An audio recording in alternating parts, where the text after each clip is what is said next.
चुनावी साल में सरकार के काम करने के तौर तरीकों पर सवाल एक बार फिर उठने लगे हैं।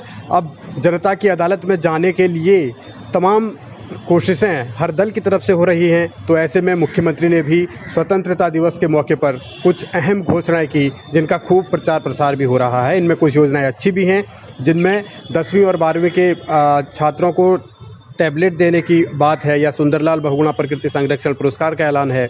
लेकिन उसके अलावा जो भी चीज़ें कही गई हैं वो सब समितियों तक सरकार ने सीमित रखी हैं, उनमें चाहे देवस्थानम बोर्ड हो या फिर भू कानून हो। और इस मामले को लेकर यानी सरकार ने जो देवस्थानम बोर्ड को लेकर मनोहर कांत ध्यानी की अगुवाई में जो एक समिति बनाई है, उसको लेकर सवाल तीर्थ पुरोहित ही उठा रहे हैं।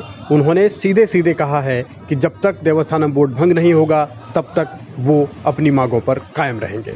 मैं माननीय मुख्यमंत्री जी से आग्रह करता हूं, जब तक देवस्थानम बोर्ड जो है पूर्णतया भंग नहीं होता है और पूर्व की भांति चारों धामों में जो व्यवस्था थी वो बहाल नहीं होती है, तब तक हमारा आंदोलन जारी रहेगा।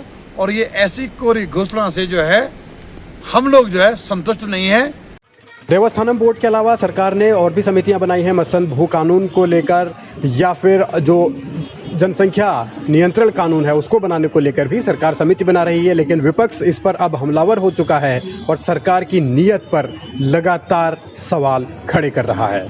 तो उम्मीद कर रहे थे कि मुख्यमंत्री जी निर्णय लेंगे, लेकिन ये तो पुराने मुख्यमंत्री से भी ज्यादा फिसड्डी मुख्यमंत्री निकले, जो अपने आप में जिन पर निर्णय लेने की क्षमता ही नहीं है। तमाम समिति पे समिति बनाए जा रहे हैं, जैसे अदालत में चलता है तारीख पे तारीख, वो स्थिति हो रही है। सरकार को निर्णय लेना चाहिए, जो भी काम करना हो स्पष्ट करे।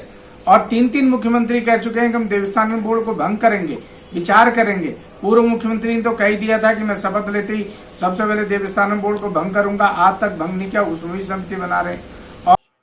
पुष्कर सिंह धामी ने स्वतंत्रता दिवस के मौके पर जो भी ऐलान किए उनमें से ज़्यादातर समितियों का गठन है। और इसके बाद सीधे सीधे यही अब सवाल पूछे जाने लगे हैं कि क्या सरकार सिर्फ समितियों के बहाने ही अपनी जिम्मेदारी पूरी कर रही है, क्योंकि जब काम हो नहीं रहा, सिर्फ समितियों के कंधों पर जिम्मेदारी डाल दी जा रही है, तो ये सवाल उठने लाजमी है कि क्या सरकार खुद को बचाना चाहती है और क्या चुनाव में जाने से पहले सरकार ये साबित करना चाहती है कि देखिए वो तो रोड मैप तैयार कर रहे हैं। कुल मिला के ये लगता है कि सरकार 5 साल से समिति में ही चल रही है।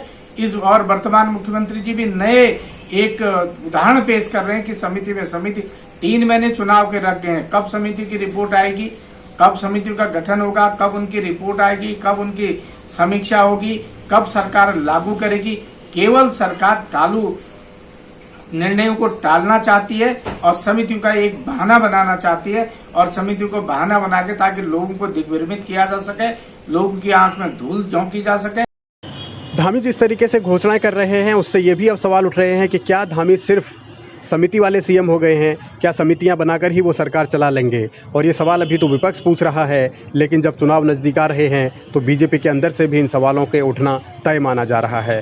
दूसरी तरफ त्रिवेंद्र सिंह रावत भी लगातार पार्टी की बेचैनी बढ़ा रहे हैं। उन्हें क्यों हटाया गया मार्च में, इस बात का अब तक उन्हें कोई पुख्ता प्रमाण नहीं मिला है कि आखिर क्या वजह रही। दूसरी तरफ वो बार बार अब ये भी सवाल उठा रहे हैं कि अगर बीच कार्यकाल में किसी मुख्यमंत्री को हटाया जाता है तो फिर गंभीर सवाल तो उठने लाजमी हैं और इसलिए नेतृत्व को इसका जवाब देना चाहिए। यानी त्रिवेंद्र सिंह रावत ये पूछ रहे हैं कि आखिर उन्हें क्यों हटाया, कम से कम मुझे नहीं तो जनता को ही जवाब दे दीजिए। तो ये त्रिवेंद्र की जो बेचैनी है और वो अपनी इसी बेचैनी से बीजेपी की जो बेचैनी बढ़ा रहे हैं, ये साफ है कि चुनाव में बीजेपी को इससे ज़रूर संकट होगा और सवाल उठेंगे भी। और अब ये देखना होगा कि त्रिवेंद्र के मन का जो मलाल है और वो जो सवाल उठा रहे हैं उनका जवाब मिलेगा भी या फिर ऐसे ही सियासत होती रहेगी।